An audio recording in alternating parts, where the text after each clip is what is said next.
इस्लामाबाद से इस वक्त एक बड़ी खबर सामने आई है, जहां वफाकी दारुल हुकूमत के इलाका थाना तरनौल की हदूद में वाक़ सेक्टर F15 के एक रिहायशी घर में जोरदार धमाका हुआ।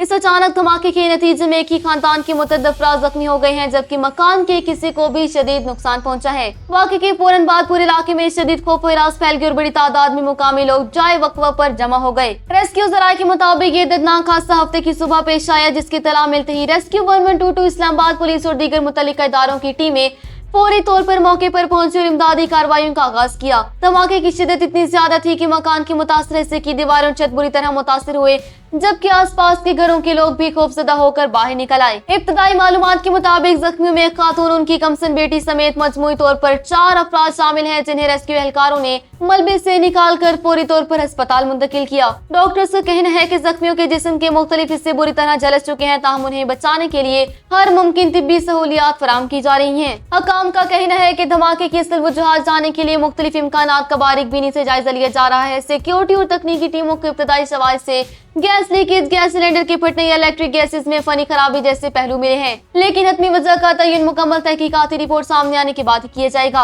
पुलिस ने जाए वक्फा को घेरे में लेकर तमाम जरूरी शवाहिद इकट्ठे कर लिए। इस वाक़े के बाद जिले इंतजामिया ने शहरियों के लिए एक अहम हिदायतनामा जारी किया, जिसमें कहा गया कि घरों में इस्तेमाल होने वाले गैस सिलेंडर्स, पाइपलाइन और रेगुलेटर्स और गीजर्स की बाकायदगी से जांच पड़ताल करवाई जाए। हकाम ने शहरियों को सख्त ताकीद की है कि अगर घर में किसी भी वक्त गैस की बू महसूस हो तो फौरी तौर पर तमाम स्विचेस बंद कर दिए जाएं और मुतल्लिका इदारों को मुतला किया जाए, ताकि किसी भी बड़े हिसाने से महफूज रहा जा सके। अस्पताल जराये के मुताबिक जख्मियों का इलाज तरजीही बुनियादों पर जारी है, जबकि पुलिस का कहना है कि तकनीकी टीमों की हतमी रिपोर्ट आते ही केस की मजीद तफसीलात मीडिया के साथ शेयर की जाएंगी।